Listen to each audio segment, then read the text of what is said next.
네, 안녕하세요. 네, 안녕하세요. 아직 이렇게 오고 계시는 분들도 계실 것 같지만 6시 30분이 되었으므로 이제 개혁신당 포럼 주경야독 시작할까 합니다. 추운 날씨 속에서 오늘부터 갑자기 추워진 것 같은데 추운 날씨 속에서도 이렇게 함께 해주셔서 너무나도 감사합니다. 내일 특별한 건 아니어도 내일 빼빼로 데이라고 또 이렇게 깜짝 선물처럼 빼빼로 준비했는데 달콤한 과자 드시면서 저희 오늘 준비한 포럼 같이 또 해보면 좋을 것 같습니다.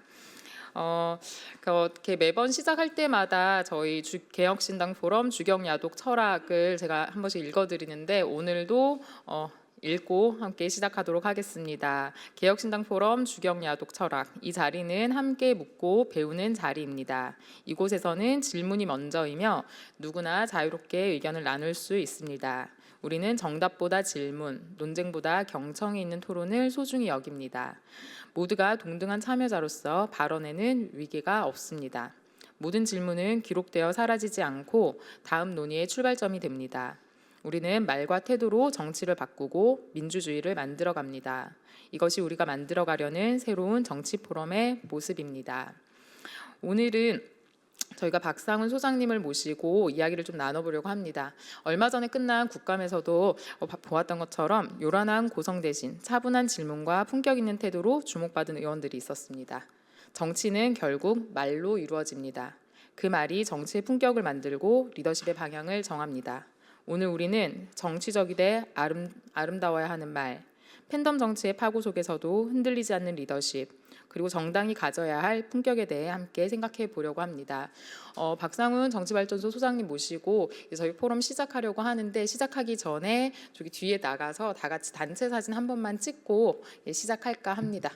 좀 번거로우시겠지만 저 뒤에 다 같이 가셔서 함께 사진 찍고 시작하겠습니다.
네, 이제 박상훈 소장님 말씀 듣기 전에 제가 간단하게 그 소장님 소개 말씀드리겠습니다. 박상훈 소장님은 서울대학교 경영학과를 졸업하시고 대학원은 전공도 학교도 바꾸어서 진학하셨습니다. 고려대학교에서 한국 지역 정당 체제의 합리적 기초에 관한 연구로 정치학 박사 학위를 받으셨습니다. 김대중 행정부 시절엔 대통령 자문기구인 정책기획위원회에서 연구원을 지낸 적도 있으십니다. 학위를 받은 다음에는 후마니타스 출판사를 창립해 주관과 대표를 맡으셨습니다. 사단법인 정치발전소 학교장과 국회 미래연구원 초빙연구원을 지낸 바도 있습니다. 주요 저서로는 만들어진 현실, 정치의 발견, 민주주의의 시간, 정치가 우리를 구원할 수 있을까, 정당의 발견, 청와대 정부, 정치적 말의 힘, 혐오하는 민주주의 등이 있습니다. 그리고 옮긴 책으로는 막스 베버의 소명으로서의 정치, 군주론, 경제 이론으로 본 민주주의, 미국 헌법과 민주주의 등이 있습니다. 오늘 박상훈 정치발전소 소장님과 함께 정당의 역할과 정치적 리더십에 대한 이야기를 나눠보려고 하는데요. 앞에 이제 그 소장님께서 준비해 주신 자료가 있고요. 말씀하시는 걸 들으면서 말씀 끝나고 나서 저희가 여러 가지 궁금한 것들 함께 질의응답하면서 또 이야기를 이어나가도록 하겠습니다. 네. 박수로 저희 소장님 박수로 맞아드리겠습니다. 네, 반갑습니다.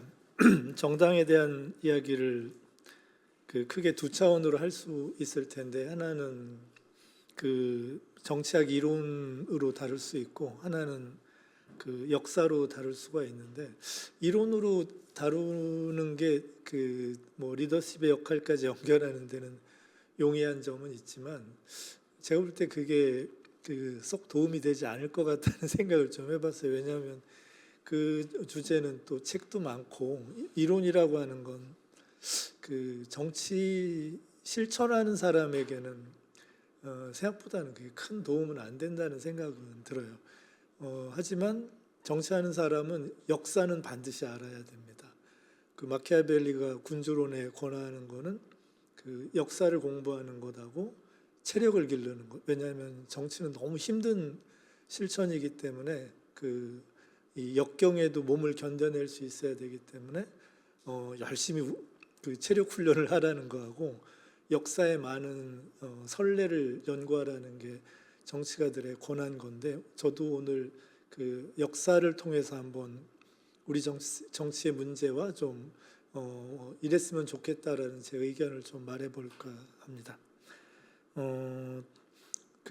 지난 70년 가까운 시간을 정말 빠르게 한번 나눠드린 유인물과 함께 이렇게 살펴보도록 하겠습니다.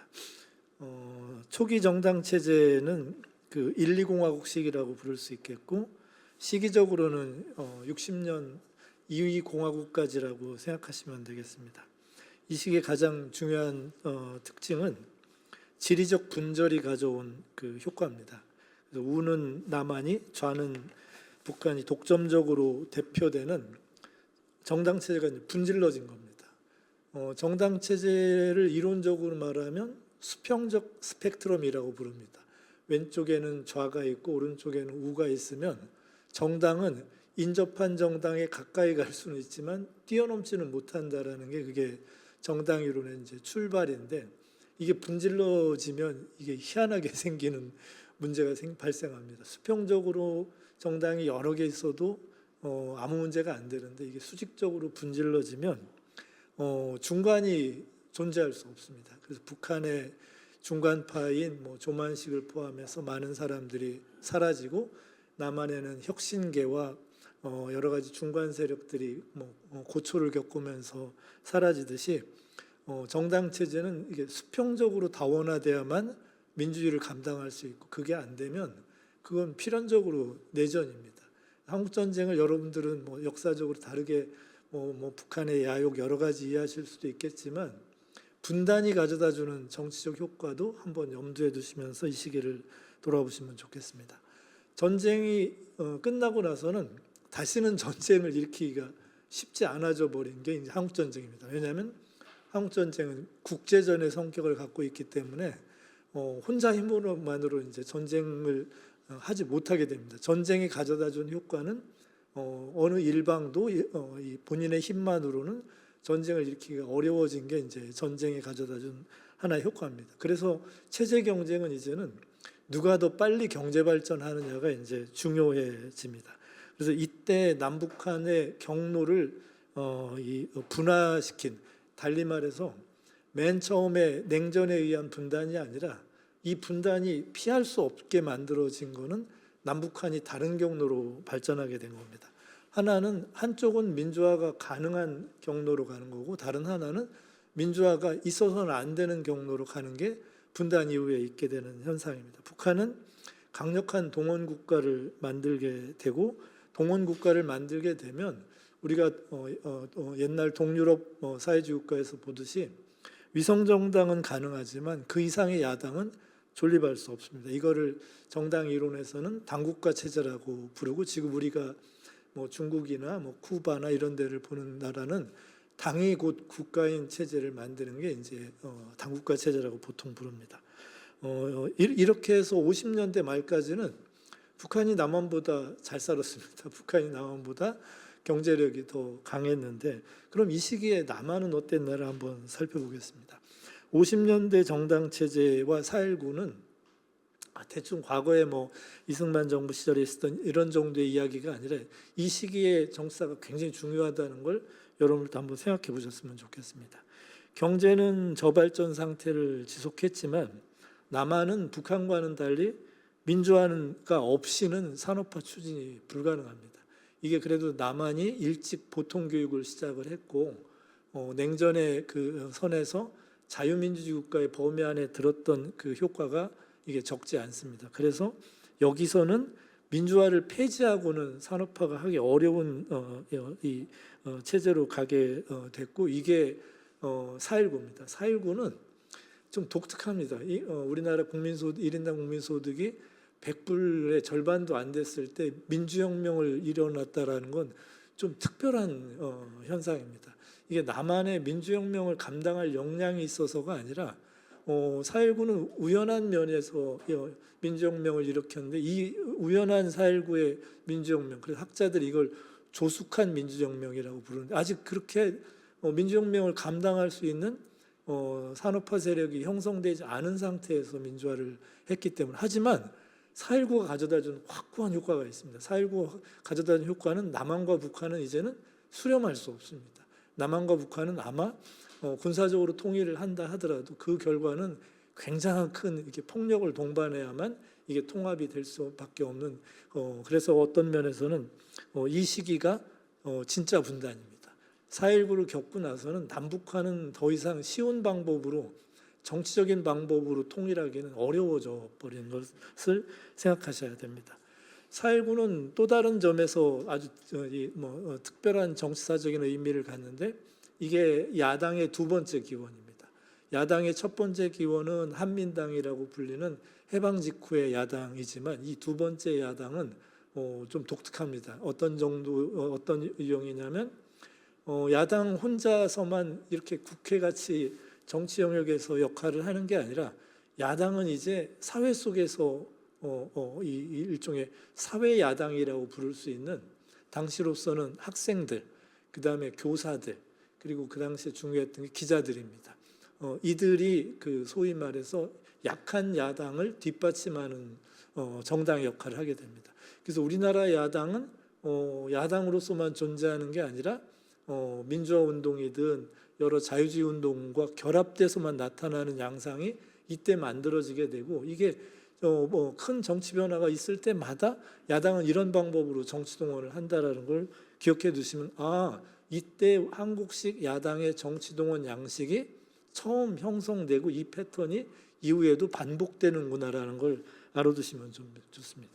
근데 전체적으로 보면 50년대까지는 우리가 산업화를 하려면 소위 말해서 자본 축적 기능이라고 경제학자들이 말하는 한 국가 안에 자원 추출 능력을 극대화하는 과정을 필요로 합니다. 그게 산업화를 위한 자원을 축적하는 기간인데, 북한은 이것을 강한 국가를 통해서 그거를 해냈지만, 남한은 당시의 여야 정당 어디도 이걸 감당하기가 어려웠습니다. 그래서 50년대 정치사를 보면 두 개의 세력이 눈에 띕니다. 하나는 경찰, 다른 하나는 정치 깡패. 그래서 50년대 정치사를 보면 이게 정치가 국가를 감당할 수 있는 조건이 안 된 겁니다. 그래서 조숙하게 시민혁명을 했지만, 시민혁명의 결과가 새로운 사회를 만들어내는 것을 안착될 수가 없었습니다.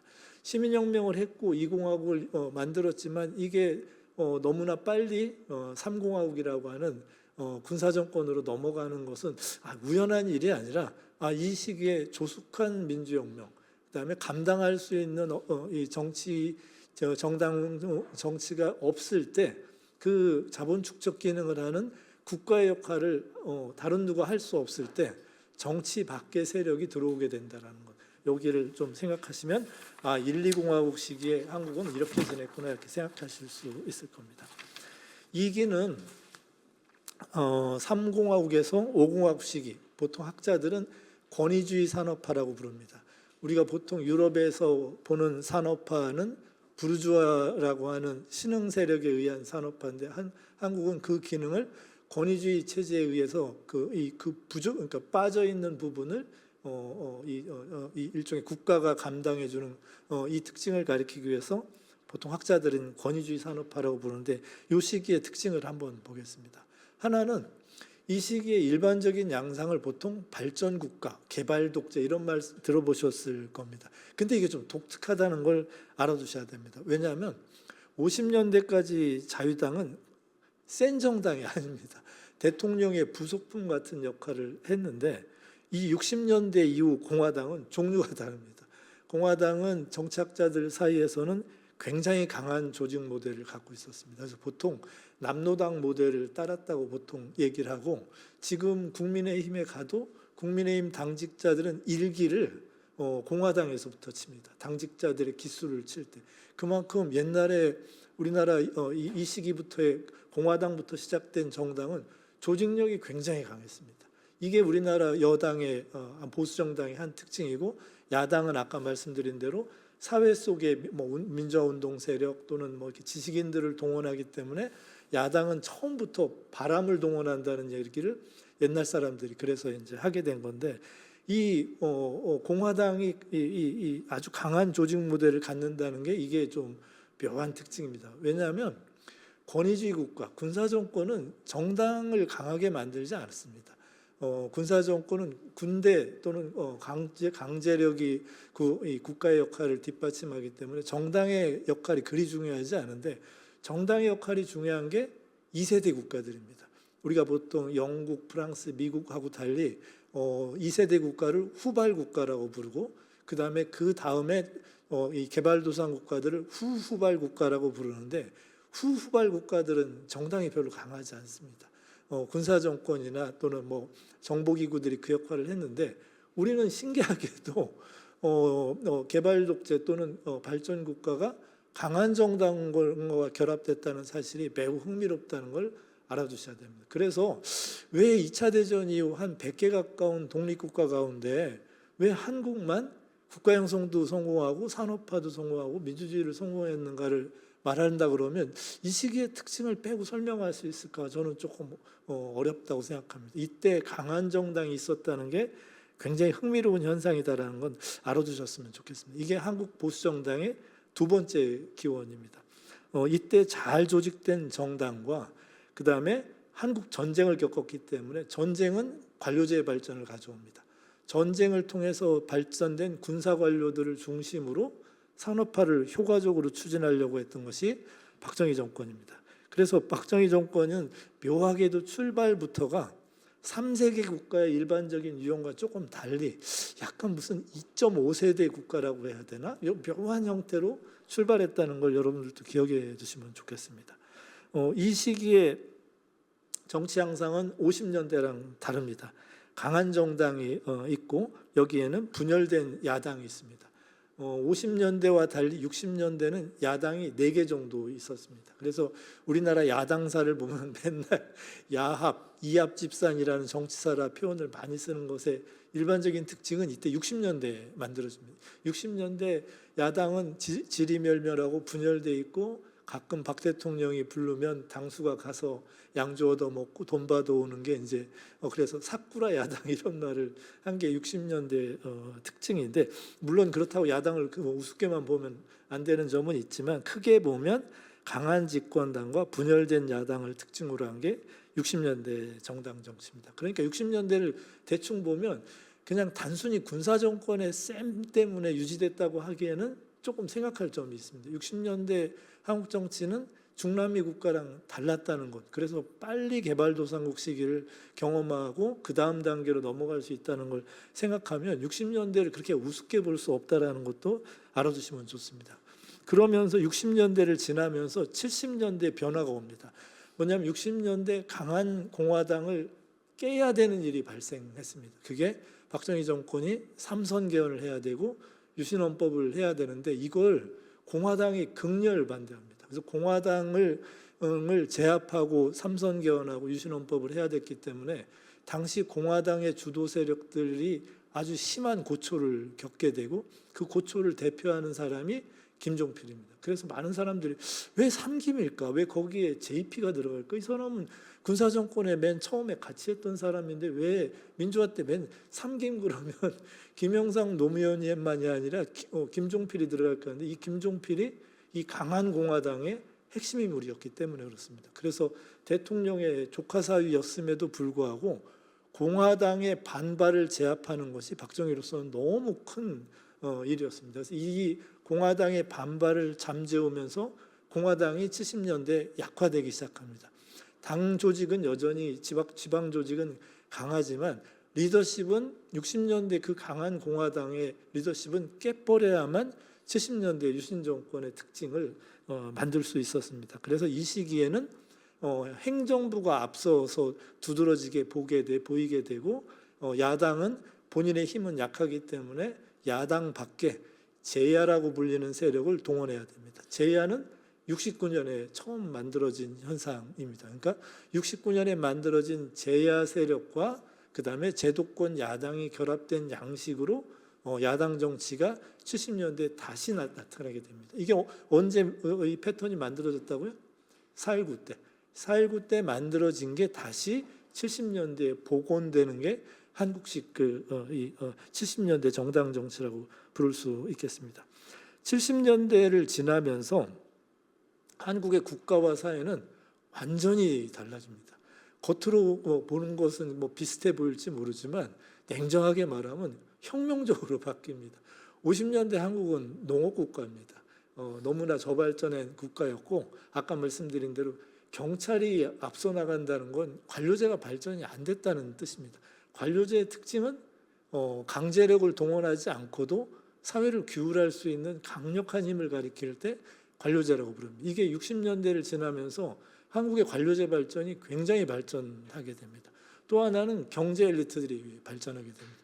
부르주아 없이 민주주의 없다라는 게 우리가 보통 민주화 역사를 말할 때 말하는데 이때 소위 말해서 경제 세력들이 형성이 되기 시작했다는 것도 주목해서 봐줘야 됩니다. 그래서 50년대랑은 사회, 정치, 문화 모든 것들이 70년대를 거치면서 굉장히 달라진다는 것을 알아둬야 우리가 왜 지난 70년의 이 변화가 다른 나라에서 볼 수 없는 변화인가를 알 수 있다는 걸 꼭 알아두셔야 됩니다.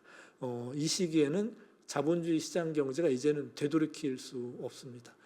이 시기에는 소위 말해서 직업 관료 체제가 이제는 다른 방법으로 되돌릴 수 없는 다른 나라 앞선 나라들이 했던 경험을 아주 짧은 시기에 해내가는 게 이 시기의 특징이다라는 걸 알아두셔야 됩니다. 그래서 50년대 국가와 70년대 말에 들면 국가의 모양새가 완전히 달라진다는 걸 알아두셔야 됩니다. 한국은 국가가 강한 사회입니다.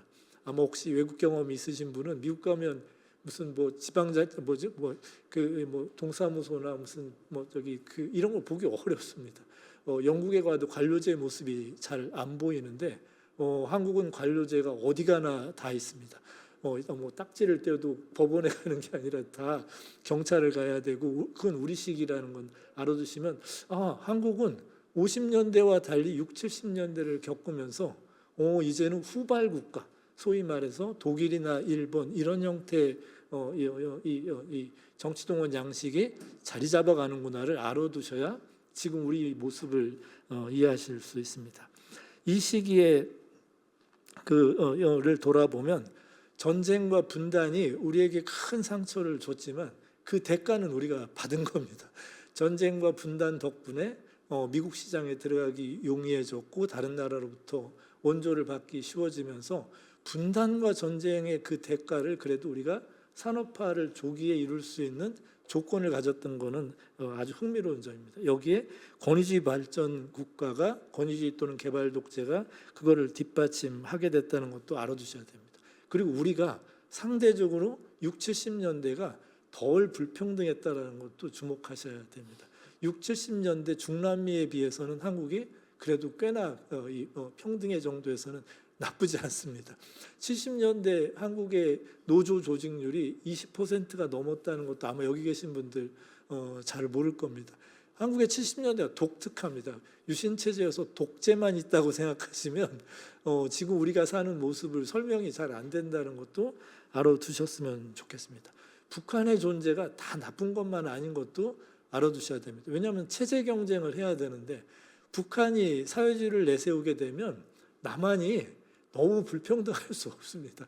남한 정권도 민중적인 걸 자꾸 앞세워야 되기 때문에 70년대 군사정권이 묘하게 민중적인 요소를 가졌다는 것도 좀 특이한 점으로 알아두셔야 됩니다. 그러니까 대통령도 언제나 바지 벗고 모내기 하러 다녀야 되고 정치인들도 늘 뭐 빈민 근처에 가야 되고 그래서 오랫동안 우리나라 보수정당이 저소득층에게서 지지 기반이 꽤나 넓었다는 걸 생각하면 이게 어떻게 된 건지도 생각하시면 아주 흥미로운 점이 있습니다. 그래서 북한이 유럽으로 보면 유사 좌파 정당 역할을 하게 됐고 지금 북한이 너무 약해지니까 북한의 존재를 별로 경제적으로 의식할 필요가 없으니까 한국 사회가 지금 불평등이 잘 제어되지 않는 점도 있는 것도 그 묘한 특징으로 알아두셔야 됩니다. 그러니까 한국의 현대사가 다 나쁜 것만 독재와 분단, 전쟁과 무슨 군사 도발에만 신경 쓰는 북한 이런 것으로만 보면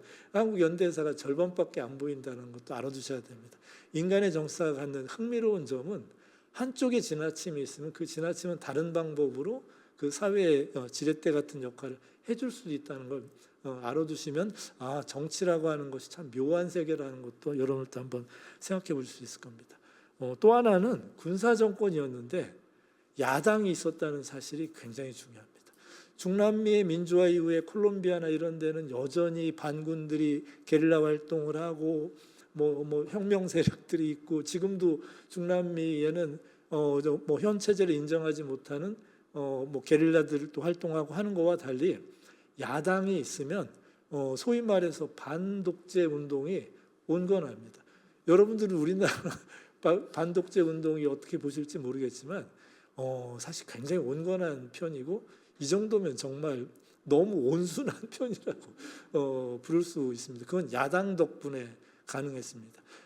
군사정권이었지만 야당을 완전히 없앨 수 없었다는 사실이 그리 나쁘지 않았다는 것도 알아두셨으면 좋겠습니다. 그리고 야당이 있었기 때문에 저는 민주화 때 피를 덜 흘렸다고 생각합니다. 한국 사람들이 볼 때는 광주에서 그 많은 피를 흘렸는데 어떻게 이걸 적게 흘렸다고 하십니까? 라고 하지만 인간사에서 큰 거시 변화는 사실 굉장한 폭력을 동반하는 건 피하기가 참 어렵습니다. 한국은 넓게 보면 민주화 과정이 들인 휴먼 코스트가 생각보다 그렇게 많은 편은 저는 아니었다고 생각합니다. 이것도 우리가 좀 생각해 볼 점이 있다. 그래서 아마도 우리가 이런 조건이 아니었더라면 우리같이 강한 군사 정권을 뒤엎고 민주화를 하는 과정에 쉽게 그렇게 우리가 민주화를 쉽게 도달하기 만만치 않았을 것이다라는 것도 알아두셨으면 좋겠습니다. 전체적으로 보면 어느 나라도 피할 수 없는 거시 변화는 국가 형성을 해야 되고 산업화를 해야 됩니다. 오늘날의 나라 가운데 이걸 면제받은 나라는 어디 저기 티벳이나 이런 데는 가능할까?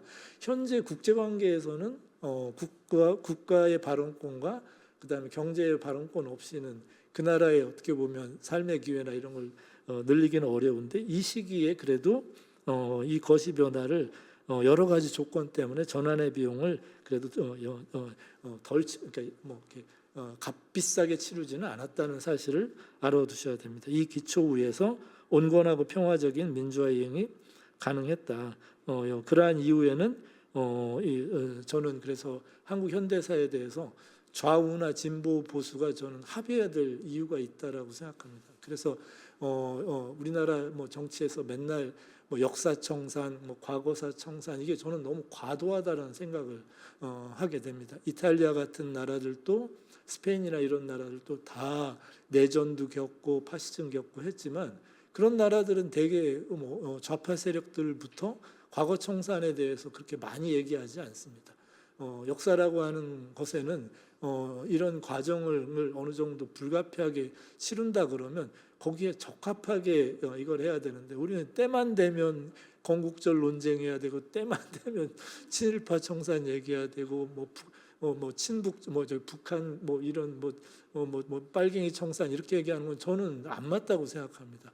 한국은 역사가 꽤 괜찮았다라는 생각을 하셔야 됩니다. 이 일에는 분단과 한국전쟁 때 그래도 우리 앞 세대들이 고생 많이 했습니다. 희생도 많이 치렀고, 산업화 과정에서도 앞 세대들의 수고가 있었기 덕분에 우리가 지금 꽤 괜찮은 편이라고 그러면, 저는 진보와 보수 사이에 적어도 역사 문제에 대해서는 꽤나 큰 합의가 좀 있었다면 좋겠다는 생각이 듭니다.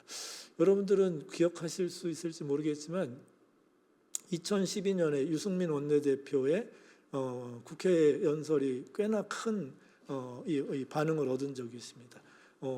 진보도 성장 무시하지 않고 보수도 복지 반대하지 않는다. 그래서 우리와 진보와 보수 사이에는 함께할 수 있는 넓은 영역이 있다라는 게 그게 그 연설의 중심이었는데, 저는 진보도 보수도 어느 한편에서 우리나라 역사에 대해서 조금 균형 잡힌 해석을 좀 해야 되지 않을까. 과거사 문제 가지고 우리가 정치를 극단적으로 분열시킬 이유는 저는 없다라는 게 저는 제 현대사 해석입니다. 아무튼 이런 문제를 생각하면 50년대를 넘어서 60년대, 70년대, 80년대도 그렇게 부정적인 것만은 아니다라는 걸 생각을 저는 좀 해야 되지 않을까 싶습니다.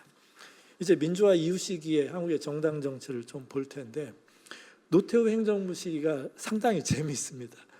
노태우 행정부 시기에는 정치화된 군부를 병영으로 돌려보내는데 저는 굉장히 낮은 비용을 치렀다고 생각합니다.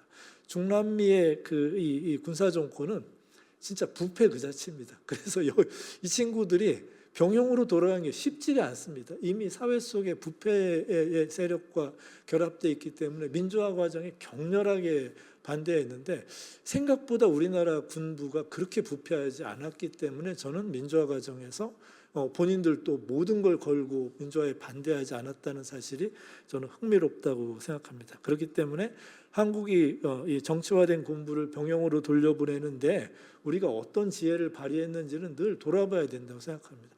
우리는 그보다 훨씬 덜한 지금 검찰을 정치화를 조금 완화하는 데도 이렇게 비용을 많이 치러야 되는 게 전 잘 이해가 안 될 때가 많습니다.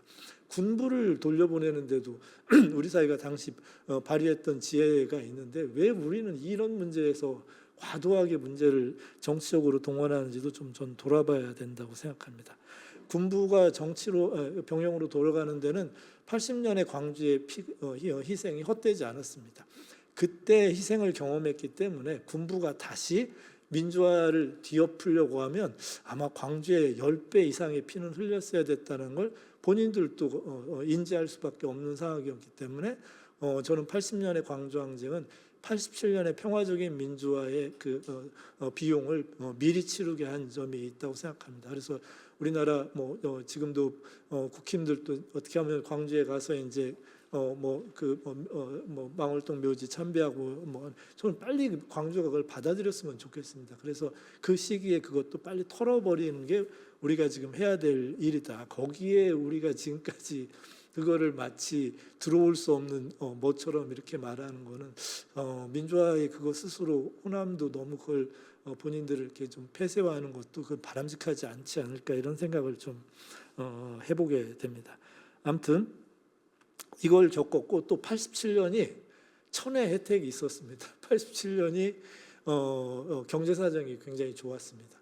80년에 민주화의 봄도 있었지만 80년에는 경제가 너무 나빴습니다. 경제가 너무 나쁘면 민주화라고 하는 변화를 지배 세력들이 수용하기가 쉽지가 않습니다. 근데 87년은 경제 상황이 좋았기 때문에 민주화의 비용을 치를 여지가 있었기 때문에 87년이 한국의 민주화에 저는 축복을 가져다 준 한 계기였다고 생각합니다. 미국의 정책 변화도 중요합니다. 80년에 미국은 세계 제3세계 정책이 억압 일변도였는데 87년이 되면 이제는 민주화 과정을 억압하기보다는 온건하게 감당하려고 하는 게 미국의 정책 변화가 있어서 정말로 87년은 여러 가지 조건들이 잘 결합돼서 저렇게 강력한 군부를 그래도 민주화에 순응하게 만들었다는 점은 저는 참 기적이었다는 생각을 좀 하게 됩니다. 이 시기 80년대의 변화를 생각하면 저는 이 80년대라는 걸로 누가 소설을 써도 좋다고 생각합니다. 일본 사람들은 전후라는 개념이 굉장히 중요합니다. 전후가 일본의 오늘을 만들어서 전후 세대, 뭐 전후 이렇게 말하는데 우리는 80년대가 그런 특징을 갖습니다. 80년대처럼 긴 세대를 정치에서 말하는 경우는 별로 없습니다. 뭐 해방둥이, 뭐 4.19 세대, 63 세대, 긴조 세대 뭐 이런 얘기를 하지만 80년대를 통째로 세대 이름을 붙이는 건 그거 참 특이한 일입니다. 386, 486, 586 뭐 얘기를 하는데 그게 다 80년대 생이 아니고 우리가 386 그러면 80년대 운동한 사람만 386이라고 치지 않고 90년대 중반까지도 386이라고 칩니다. 386은 80년대는 한국에서 묘한 개념입니다. 한 사회가 일정 정도 국가 형성도 하고 산업화도 하고 민주화에 걸맞는 조건과 준비를 갖춘 속에서 여러 가지 문화적인 양식도 덩달아 변한 게 80년입니다. 그래서 뭐 우리나라 뭐 드라마나 뭐 이런 걸 얘기를 할 때 요 시기 세대들의 이야기들이 많이 나오고 90년대 이야기들도 설찬이 나오게 되는 거는 요 시기의 변화가 중요하기 때문에 그렇습니다. 지금 우리 정치를 돌아봐도 80년대에 그 영향을 받은 사람들이 한국 정치를 지금 지배하고 있습니다. 요 세대가 끝나야 아마 한국 정치도 한 단계 새로운 변화가 저는 있을 거라고 생각하는데 그만큼 80년대는 특별하고도 독특한 개념이다. 여러분 나중에 혹시 좋은 글을 쓴다 그러면 80년대를 좀 염두에 두면서 한국에서 왜 80년대가 이렇게 딱 81년부터 89년도 아니고 묘하게 긴 시기를 잡으면서 뭐 막연하게 사람들이 뭐 80이라는 단어를 이렇게 소환해 낼까 이런 생각을 한번 하시면 되게 재밌습니다. 그리고 요 시기에 민주화가 80년대란 이름으로 된 거에는 중남미의 민주화는 되게 좌파 정당하고 굉장한 혁명적 정치 세력하고 노동운동이나 이들이 중심이었는데 한국은 향후 중산층 엘리트가 되는 좋은 대학의 학생들이 이걸 했다라는 사실이 굉장히 중요합니다. 학생들이 민주화를 이끌고 우리 지금처럼 정당의 그 중심 세력이 된다라는 건 사실 아주 좀 특별한 일입니다. 그래서 저는 이게 한국의 부르주아 시민혁명에 한국에 어떻게 보면 그 유사 역할을 한 점이 있다고 생각하고 한국의 강남 좌파라는 말 또는 뭐 한국의 지금 뭐 민주당이 본인들이 이제 중도 보수라고 하는 그 묘한 말에 당내에서 아무 반발도 없고 과거 같았으면 난리를 쳤었을 사회운동 진영에서도 뭐 중도 보수를 한다는 데에 대해서 오히려 협조하고 이런 일이 벌어지는 건 한국의 민주화 과정이 좀 독특했기 때문에 그렇습니다. 80년대 엘리트들이 신기한 엘리트들이었다는 사실을 한번 알아두셔도 뭐 괜찮지 않을까 싶습니다. 이렇게 생각하면 사실 87년 민주화 과정에서 저는 일로 삼김이라고 하는 당시에 일반적으로 쓰였던 용어도 한번 재검토해 볼 만한 저는 가치가 있다라고 생각합니다.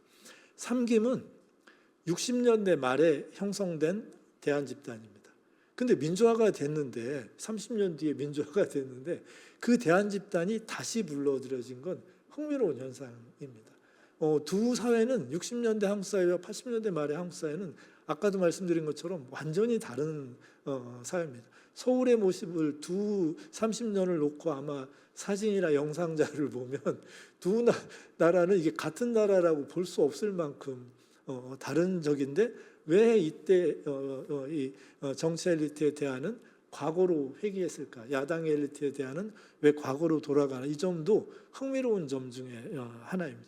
이 모든 걸 한마디로 말씀드리면 한국이 정말 빨리 발전한 겁니다. 한 세대 안에 그러니까 하나의 변화, 그러니까 국가 형성과 여기 산업화와 민주화가 그야말로 한 그 시대를 살았던 사람들이 한 몸 안에 그걸 다 겪나는 건 어려운 일입니다. 우리가 보통 앞선 나라들 보면 국가 형성에 들인 시간이 뭐 100년, 산업화에 들인 시간이 또 100년, 또 거기에 민주화라고 하는 걸 해서 여성들이 투표권을 갖는 걸 또 따지면 또 100년, 그러면 한 300년을 겪을 걸 정말 우리 굉장히 빨리 겪게 된 겁니다. 그게 한국의 엘리트 형성에서 갖는 여러 특징들을 이제 설명할 수 있다라는 것도 알아두시면 좋겠습니다. 그래서 이 시기에 삼김은 구정치라고 보통 불렸습니다. 그리고 일로는 당시 조선일보는 새정치 세력이라고 불렀습니다.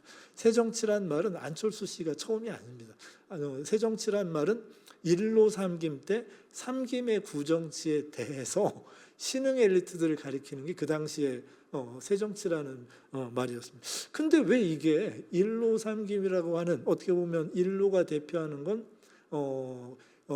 행정관료 체제의 빠른 이 발전, 그 다음에 신흥 경제 엘리트들의 빠른 성장과 연계되어 있는데, 이들이 신흥 어떻게 보면 질서를 책임지기보다는 이들이 다 어떻게 보면 돌아보니까 너무 쉽게 사라져 버린 겁니다. 노때 있었던 군 출신 또는 민정당에 있었던 엘리트들이 그리고 나서 몇 년 안에 다 사라지게 된 건 정말 흥미로운 현상입니다. 그래서 혹시나 나중에 이 시기를 질문할 것 가운데 하나는, 분명히 우리나라 정치적 상상력은 일본의 영향을 많이 받기 때문에 일본의 그 자민당 체제를 생각을 많이 했을 거고 보수 장기 집권을 염두에 분명히 뒀을 거라고 저는 생각하는데, 이게 왜 실패했을까, 또는 이게 왜 다른 형태로 실현되게 됐을까, 또는 나타나게 됐을까는 아주 흥미로운 경험 중에 하나라는 걸 좀 생각해 보면 좋겠습니다. 아마 그걸 얘기를 한다 그러면 이 대통령제 효과를 말하지 않을 수가 없을 텐데, 저는 한국 정치가 이 시기에 정당 정치가 제가 뒤에서 말씀드리겠지만 정당 정치의 퇴행의 다른 면에는 대통령 정치라고 하는 특징이 너무 빨리 등장한 것을 생각해야 됩니다. 그 점을 생각하면 한국은 대통령제를 가지고는 일본식 정치 모델을 구현하기가 저는 좀 어려웠지 않을까 하는 생각이 듭니다. 그리고 단임제가 묘한 효과를 갖습니다. 단임제가 정치 변화를 굉장히 빠르게 만들고 보수의 제도화랄까 안정화를 어렵게 만드는 점이 있습니다. 그래서 만약에 보수의 안정화를 좋아하신다면 단임제가 좀 나쁘게 보실 만한 점이지만, 아니다, 한국 정치가 이런 다이나믹스를 가졌기 때문에 한국 정치의 여러 변화들이 한국 사회를 좋게 만든 점을 주목하면 단임제 그리 나쁜 편만은 아닙니다.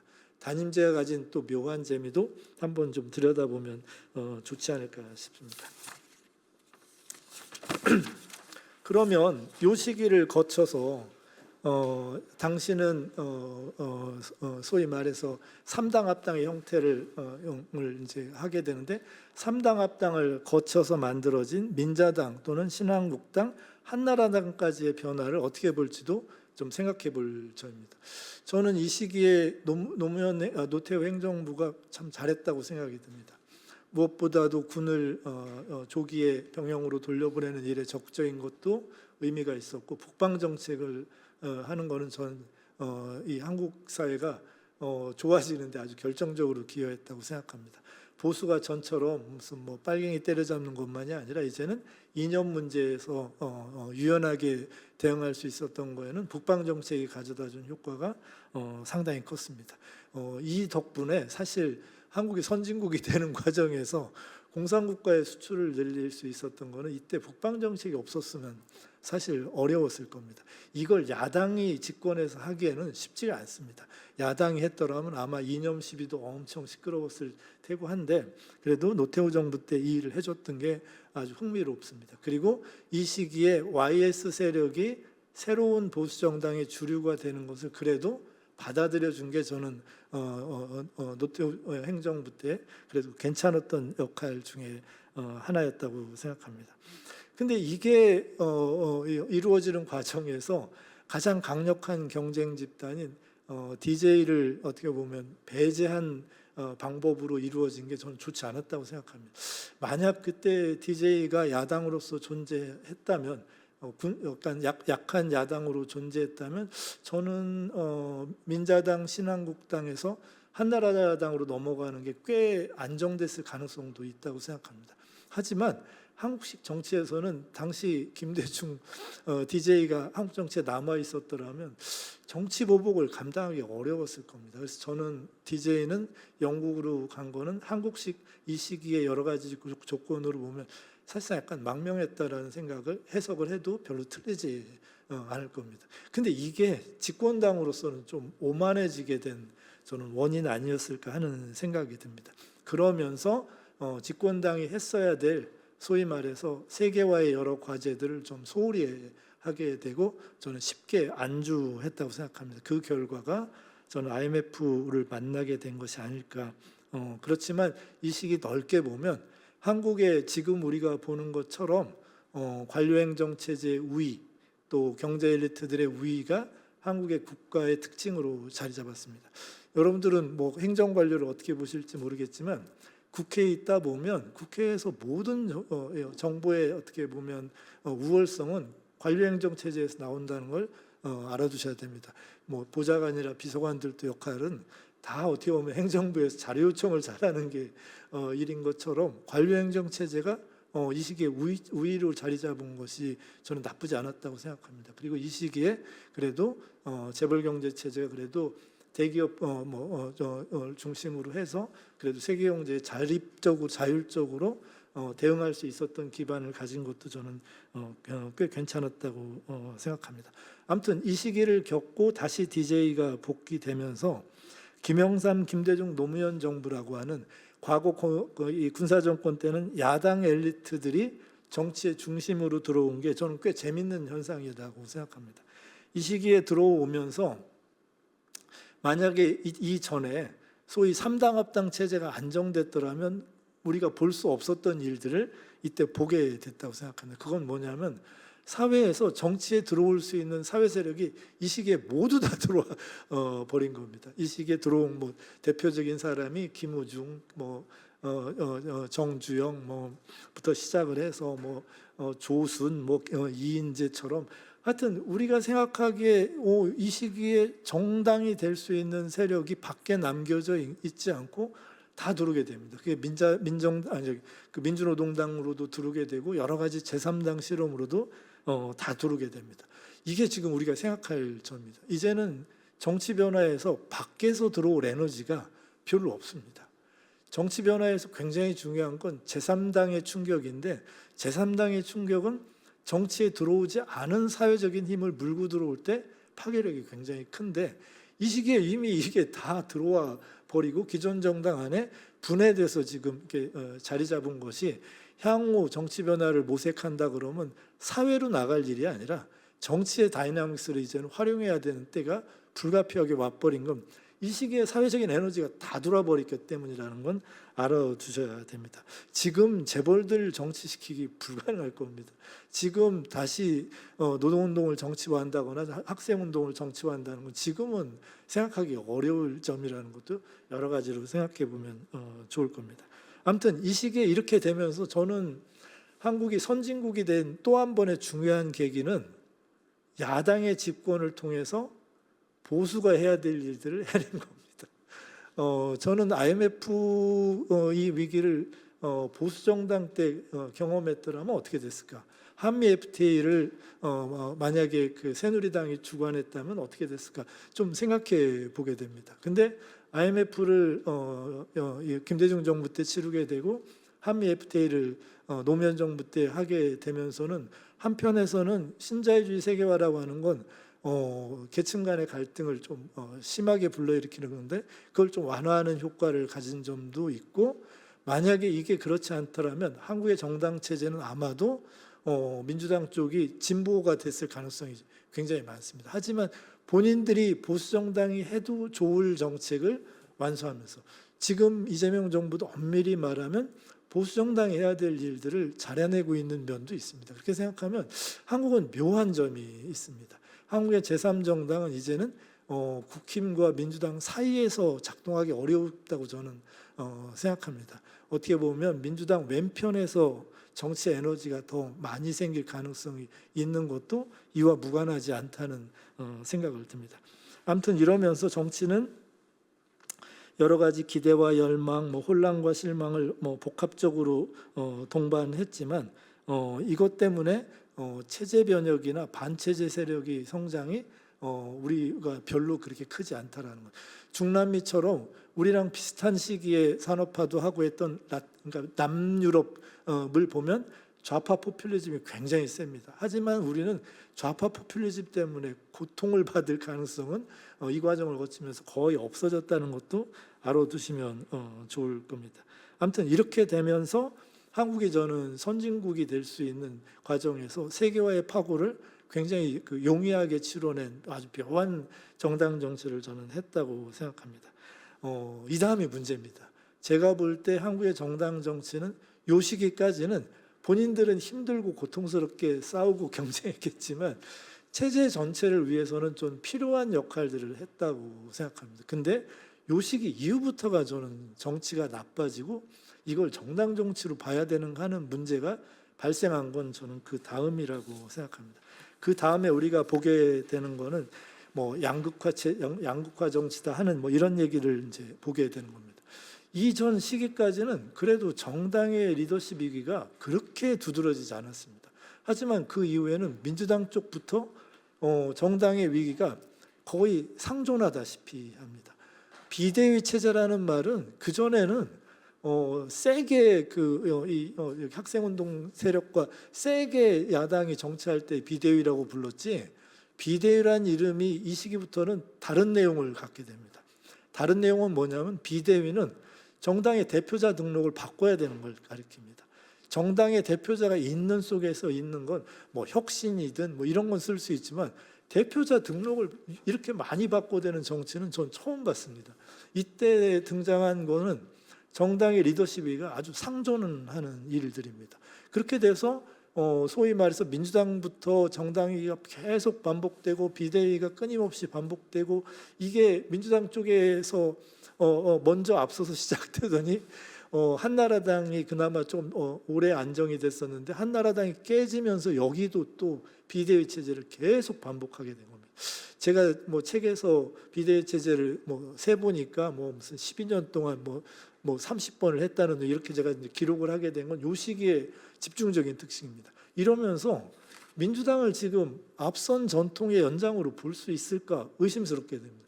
지금을 이 민주당을 김대중 정당이라고 할까 노무현 정당이라고 하면 조금 애매합니다.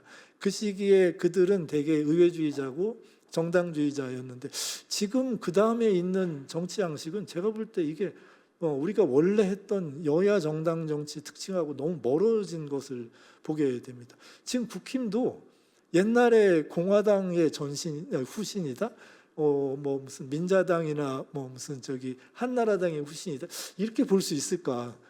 정말 희한한 정당이 지금 여야로 들어오게 된 겁니다. 저는 이때부터가 한국 정치의 아주 큰 변화였고 그 전까지는 여야가 마주 대화하고 마주보고 정치하는 일이 있었습니다. 김대중 노무현 때까지만 해도 대통령이 정치에 개입하는 것을 원하지 않았습니다. 그래서 그 시기만 해도 제 기억에는 김대중 대통령이 정당에 아예 당 총재를 벌인 게 한 300일이 아마 넘을 거로 기억이 됩니다. 노무현 대통령이 당 대표를 벌인 게 아마 한 500일 정도 될 겁니다. 그러니까 당의 리더십은 자율적으로 두고 여야 간의 그 정치가 가능했던 시기가 끝나고 나서 이제는 모든 현상들이 다 대통령 정치가 되는 겁니다. 그러면서 옛날에는 대통령이 DJ가 집권하든 하든 뭐 노무현이 집권하든 그 전에 노태우가 집권하든 김영삼이 집권하든 당내에는 신진 개혁 세력이라고 부르는 세력이 늘 있었습니다. 근데 그 다음에는 안 보이게 됩니다. 그리고 대통령이 야당을 안 만나기 시작하는 것도 요 시기부터 있었던 일입니다. 여야 정치가 없어지고 모든 게 대통령 중심으로 돌아가게 되고 무엇보다도 청와대 구조를 보면 압니다. 그 전에 청와대는 사회의 다양한 세력들의 여론을 집약하는 기능을 하게 됩니다. DJ 때 그래서 비서실장은 민정계 출신이었던 김중권, 노무현 때 비서실장은 소위 말해서 조선일보가 이사장으로 있는 연세대 총장 출신이 비서실장을 하게 되고, 당시에 무슨 뭐 시민사회 여론을 이렇게 하는 사람은 반대편 정당의 사람들도 활용해서 청와대를 운영했습니다. 근데 어느 날부터 청와대가 일하는 청와대라고 부르고, 원래 청와대는 일하면 안 되는 곳입니다. 근데 뭐 이게 갑자기 일하는 청와대가 되고, 그전에는 청와대 사람을 저녁 시간에 보는 게 어렵지 않았습니다. 저녁 시간에는 야, 대통령이 무슨 생각을 하는 거야 라고 밤 시간에 점심 저녁도 먹고 대화도 할 수 있었는데, 어느 날 청와대 출근 시간이 뭐 5시가 되기 시작하더니 지금은 5시 반이 아마 일반적이고, 보통 그 밑에 사람들도 7시까지는 아마 출근할 겁니다. 그러면 사회랑 청와대와 접점이 없습니다. 그러면 어떤 일이 벌어지느냐, 정당 안에 신진개혁 세력들, 다른 목소리는 있기가 어렵습니다. 정당 안에 계파 정치가 자리 잡을 수가 없게 됩니다. 그래서 만들어지는 게, 그전에는 겨우 말한 게 상도동계, 동교동계, 뭐 신진개혁 세력계, 김근태계, 뭐 정동영계 막 이랬는데, 그거 어느 날부터 보니까 무슨 친문, 뭐 무슨 친명, 윤핵관 이런 말들이 쓰이게 됩니다. 그리고 나머지 이들의 목소리에 반대되거나 다른 목소리가 숨을 쉴 수 없는 정치가 돼버린 겁니다. 저는 이때부터 한국 정치가 조금 어떻게 보면 사회가 필요로 하는 정치로부터 좀 어긋나기 시작한 게 아닌가 하는 생각을 하게 됩니다. 대통령이 이 과도한 정치의 역할을 하게 되면서, 대통령은 행정수반인데 행정수반의 역할이 또는 최고 권력자 역할이 너무 과도해지면서 그전에 가졌던 정치의 다이나믹스, 그 정치의 다이나믹스 덕분에 한국 사회가 나아가야 될 여러 과제들을 그나마 활력 있게 이렇게 감당해냈던 것, 사회가 여러 가지로 요구해냈던 것들을 그래도 수렴하는 뭐가 아니라 좀 희한한 정치 양상들이 벌어지게 된 것이 아닌가 생각이 듭니다. 이래서 만들어진 것이 저는 팬덤 정치라고 생각이 듭니다. 팬덤 정치는 많은 사람들이 생각할 때 무슨 이상한 사람들이 특정 그 정치 엘리트를 일방적으로 추종하는 행위라고 생각하면, 저는 팬덤 정치의 반의 반도 이해 못하신 거라고 생각합니다. 저는 만약에 외국의 정치학자가 저보고 한국의 팬덤 정치 하는데 이게 뭐냐고, 그 특징을 한마디로 요약하라고 저보고 물으면 저는 새로운 대중운동이라고 말할 겁니다. 정말 희한한 대중운동이 저는 등장했다고 생각합니다. 전통적인 대중운동은 대표자가 있고, 대중운동이 지향하는 가치나 대의가 있고, 사무실이 있고, 대변인이 있고, 전화번호가 있고, 찾아오라고 하는 어떻게 보면 접근할 수 있는 뭐가 있고, 회비도 내야 되는데, 팬덤 정치는 그런 게 없이도 돈도 잘 걷고, 원하면 누군가를 이지매하기도 너무 쉽게 사람들이 잘 동원되고, 이들이 정치를 너무 재밌어합니다. 이건 다른 현상입니다. 팬덤 정치를 앞선 우리가 야당 정치의 특징을 이해 못하면 저는 팬덤 정치 잘 이해 못한다고 생각합니다. 팬덤 정치는 과거 야당이 자체 조직의 기반의 정치를 이렇게 실천하기보다는 사회의 에너지와 힘을 불러들여서 정치하는 패턴이 아주 가장 잘 발전된 형태가 저는 팬덤 정치라고 생각합니다. 그래서 팬덤 정치는 단순히 지도자를 추종하는 현상이라고만 이해하게 되면, 이 팬덤 정치가 왜 이렇게 많은 사람들에게 영향을 미치는지는 전 잘 이해 못하신다고 생각합니다. 왜 팬덤 정치라고 하는 현상이 당원 1100만 시대를 만들었는지도 이게 잘 이해가 안 되실지 모르겠고, 왜 이 많은 사람들이 정당 주변에, 다른 나라에서는 보통 당원이 인구의 2% 정도밖에 안 되는데 우리는 지금 벌써 인구의 20%를 넘는 수준까지 오게 된 것도 저는 이해하기 어려운 일이 됐다고 생각합니다. 정당 정치의 기능이 사회랑 유리되기 시작하면서, 어떻게 보면 사회의 적극적인 열정 집단들이 정치를 통해서 재미를 느끼는 정치가 이게 한국식 팬덤 정치고, 저는 한국식 약간 포퓰리즘 정치에 유사한 대체물이 아닌가 이런 생각을 조금 하게 됩니다. 지금 5페이지부터 이제 시간이 많지 않아서 이제 빠르게 넘어가야 될 것 같은데, 5페이지 4번부터는 좀 빠른 속도를 같이 읽어보도록 하겠습니다. 정당과 정당 정치의 역할이 약해지면 권력의 논리가 정치를 지배하게 됩니다. 권력의 논리가 정치를 지배하게 되면 권력은 권력의 크기가 열정을 결정하기 때문에 최고 권력을 향한 열정이 갈등의 중심으로 자리 잡게 되고, 정당 간의 정치가 없고 대통령들 사이의 정치가 정치를 대체하게 됩니다.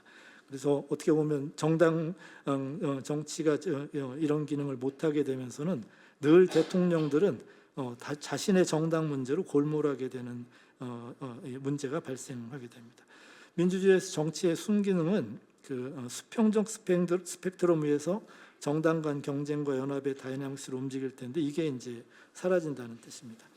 정치가 신뢰를 제도하는 게임이 안 되게 되면 정치박 열정 집단에 너무 의존하게 되는 게임이 되게 되고, 이들이 효능감을 실현하는 방법으로 이제 일을 하게 됩니다. 그래서 여론 정치나 또는 뉴미디어에서 열정적 소수가 지배하는 정치가 이제 기승을 부리게 되게 됩니다. 그래서 이런 정치는 누군가를 살리기 위한 거기보다는 누군가를 죽이는 정치를 하는데, 이게 너무 즐거워하는 일들이 이제 나타나게 됩니다. 그래서 한국 정치에서 뭐 사이다가 아니면 안 되든 신박함이 없으면 안 되는 정치가 되게 되고, 사람들은 지루함을 참을 수 없는 상태가 돼버리게 됩니다. 사람들이 누구나 다 화내고 누구나 다 억울해하고, 그래서 캔슬 컬처가 정치의 지배적인 시민들의 문화가 돼버렸고, 탈당이 협박이 되고 뭐 폭로가 위협이 되는 정치가 이게 이제 한국식 정치로 이제 자리 잡게 됩니다. 이때쯤 되면 정치가 사회 갈등을 처리하는 기능은 하지만 정치가 사회를 이제 분열시키는 역기능도 이제 커지게 됩니다. 사람들은 너무 황당한 일을 오래 겪으면 그게 당연하게 받아들여지는데, 서울의 주말 광화문 사거리의 10년은 이게 전혀 자연스러운 일이 아닌데도 이제 이것을 사람들이 이제 의례에 있는 일이라고 이제 받아들여지게 되는 일이 발생하게 됩니다. 정치인은 대개는 존경받고 신뢰받는 역할을 하게 되는데, 이제는 그런 정치인을 보기가 좀 어려워지게 되고, 정치인들에게는 이런 현상이, 겉으로 보기에는 정치인들이 팬덤 정치를 즐기는 것 같지만 제가 볼 때는 정치인들에게도 이건 지옥 같은 일이라고 생각이 듭니다. 이 때문에 나타나는 정치 변화는 겉으로는 늘 뉴미디어에 나가고 여론 정치에 이렇게 열심인 것 같지만, 실제로는 대중과 여론을 혐오하는 정치인들이 저는 늘어나고 있다고 생각합니다. 이 과정에서 정치 윤리가 좀 붕괴되고, 어떤 공동체를 만들고자 하는지에 대한 도덕적인 대화나 윤리적인 고민이 여의도 정치에서 이제 사라져버리는 게 아닌가, 이런 생각이 듭니다. 그래서 위선과 허위가 아무렇지도 않게 추구되는 연기자 같은 정치인들이 이제 많아지게 되는 현상이 되게 됩니다. 내란 척결을 늘 앞세우지만 내란 척결을 앞세우면서도 내란을 오히려 속으로는 아주 즐거워하고 기뻐하는 사람들이 이제 이거를 어떻게 보면 감추지 못하는 일들을 저는 좀 안타깝게 보곤 합니다. 저는 대통령 탄핵이나 이런 일들이 한국 정치의 비극이라고 생각하는데, 이 비극을 대하는 태도가 너무 희극적이라는 생각이 듭니다. 혹시 미국에서도 닉슨 대통령 때 대통령 탄핵 경험이 하원을 통과한 건 아마 아실 텐데, 그때 하원을 통과하면서 민주당 의원들조차 이게 우리가 나라가 어떻게 되려고 하는지 걱정이면서 몇몇 민주당 의원들은 좀 울음을 보이기도 했는데, 우리는 남의 불행은 본인들에게는 너무 기쁨이 되는 아주 희한한 정치가 이제 저는 나타나게 됐다고 생각합니다. 저는 지금의 정당 체제는 하나가 아니라 좀 두 개 같다는 생각을 합니다. 하나는 실력이나 자격에 비해서 과도한 의석을 가진 양당 독과점 구조가 있고, 다른 하나는 정치가 제대로 기능하는 사회에서라면 좀 생각해 볼 점들, 너무 높은 노인 빈곤이나 노인 자살 같은 여러 사회 병리 현상들이 좀 보여주고 있는 거라고 생각합니다. 그래서 사회는 좀 분열되고 해체되는 그런 양상이 심화되는데, 정치는 어떻게 보면 어마어마한 숫자의 어떻게 당원들이 지배하는 것처럼 보이는 아주 묘한 일들이 저는 보여지고 있다고 생각합니다. 저는 한국은 폭동의 열정이 거세된 사회라고 생각이 듭니다. 사회의 특징으로 보면 뭐 지방이나 또는 좋은 대학에 못 나온 뭐 사람들 입장에서 보면 이 사회에 참 견디기 어려울 만큼 폭동의 열정을 가져도 저는 나쁘지 않다고 생각이 드는데 사실 프랑스나 영국 같은 경우는 폭동의 긍정적인 기능도 없는 게 아닌데 우리는 그게 안 되니까 높은 자살률도 자기의 몸을 해치는 일들이 저는 많아지고 있다고 생각합니다. 그래서 변화의 위기는 잦게 일어나고 있지만 사람들은 정치가 재미나 흥미의 거리로 이렇게 다뤄지고 있고 모두가 사람들한테 뭐 당원돼 달라고 하고 여론조사 뭐 응답해 달라고 하고 좋아요 눌러 달라고 하는 들으면서 사람들을 동원하는데 전체적으로 보면 사회는 자꾸 화를 내는 사람, 짜증 내는 사람, 뭐 우리만 그런 게 아니다라고 하면서 뭐 또 자위하는 어떤 일들 이게 우리 삶에 어떻게 보면 한 양상이 되지 않았나 싶습니다. 정치라고 하는 것은 인간 삶의 보람이나 가치, 목적 이런 것들을 자각하게 해주는 인간 활동인데 이제 그런 활동들이 전체적으로 좀 나빠진 게 아닌가 싶습니다. 저는 과거 전쟁이나 분단의 시기에도 정치는 작동했다고 생각합니다. 그래서 한국전쟁 와중에도 지방선거를 할 수 있었고 그랬는데 권위주의 산업화 때도 여야 정치는 기본적인 기능은 저는 했다고 생각이 드는데 점점 그 기능이 좀 자꾸 사라지는 느낌을 좀 갖게 됩니다. 대통령 탄핵이 반복되는 현상은 제가 기억하기로는 대통령 탄핵을 이렇게 짧은 기간에 2번 한 건 다른 나라 사례가 없지 않나 싶은데 이런 일들이 반복되는 일들이 이제 우리 정치에 아주 기괴한 일인데도 이게 자연스럽게 받아들여지는 일이 전 좀 돼버린 게 아닌가 싶습니다. 그래서 오히려 지금은 뭐 군부나 또는 뭐 행정관료들이 아니라 정치가 정치인들이 정치를 좀 어렵게 만들고 정당들이 민주주의를 좀 위태롭게 만드는 시대가 돼버린 느낌을 좀 받게 됩니다. 이런 게 오늘 뭐 정당 정치를 역사를 통해서 보게 된 제 소견이고 뭐 이렇게 좀 하고 싶은 말, 뭐 조언 이런 것도 좀 했으면 한다고 해서 좀 추상적인 얘기 몇 가지를 좀 해볼까 합니다. 저는 여기 계신 분들이 정당에 참여를 하면 저는 정치하는 일을 좀 좋아하셔야 된다고 생각합니다.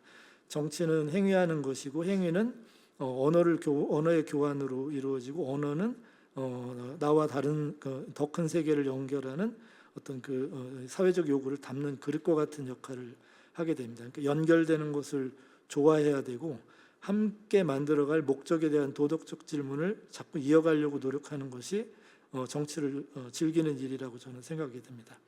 현대 민주주의에서 그런 정치에 깃들 수 있는 최고의 장은 정당이라고 생각합니다. 정당은 법률적 조직이 아니라 서로를 연결해 주고 당과 당 밖을 결합해 주는 저는 문화 집단이라고 생각이 듭니다. 그래서 당 생활의 변화를 만드는 문화적인 공동체로서 정당이 한번 형성되면 정당은 잘 안 무너진다고 생각합니다.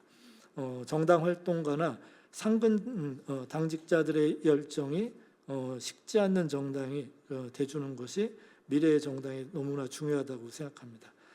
개헌이나 선거제도 같은 것에 저는 신경을 좀 안 썼으면 하는 게 늘 바람입니다. 특단의 제도 대안 같은 것은 저는 있지 않다라고 생각이 듭니다. 저는 우리나라 헌법이 꽤 괜찮다고 생각하는 편이고 선거제도도 이 정도면 제도 자체는 나쁘지 않다라고 생각합니다. 그런 제도들의 장점을 살리고 헌법과 제도가 악용되려고 하는 문제에 대해서 비판적으로 대응하면 충분할 뿐 지금 제도 때문에 정치가 안 되는 것처럼 말하는 것은 좀 고민해 볼 필요가 있다고 생각합니다. 제도로는 저는 늘 정치론을 좀 질식시키는 역할을 한다고 생각합니다. 그러지 말고 정당의 정치론을 풍부하게 만드는 일을 더 신경 쓰는 것이 전 좋다고 봅니다. 정치론은 우리 정치인들에게는 많이 주목받지 못하고 있는 영역이라고 생각들고 그만큼 저는 미개척된 세계가 아닌가 싶습니다. 최고의 제도를 찾아 헤매는 것보다는 좋은 정치인들의 전기나 연설을 찾아 있는 게 전 더 낫다고 생각하고 정치는 우리 사이의 불일치 때문에 필요하고 또 정치가 갖는 그 가능성은 그런 불일치에도 불구하고 갖게 되는 넓은 공통의 기반이 있기 때문에 가능하다고 봅니다. 진보도 국가의 안전과 경제 성장에 무관심할 수 없고 보수도 지나친 불평등과 약자의 권리 위축은 자유를 위협한다고 여기기에 저는 우리 사회에서 진보와 보수 사이에 함께할 일들이 많다고 생각하는 사람이 정치가여야 된다고 생각합니다. 저는 정치는 웃음이 좋은 사람이 해야 된다고 봅니다. 상대의 마음을 무장시킬 수 있는 그런 여유를 가진 정치가들이 시민을 협력하게 할 수 있다고 생각하고 상대를 못 참아하는 불관용이나 얼굴에 늘 짜증이나 이런 것들이 있는 것은 좀 정치가로서는 좀 피했으면 하는 생각이 듭니다. 저는 다르게 정치할 수도 있고 경이롭게 정치할 수도 있고 아름답게 정치할 수도 있어야 된다고 생각합니다.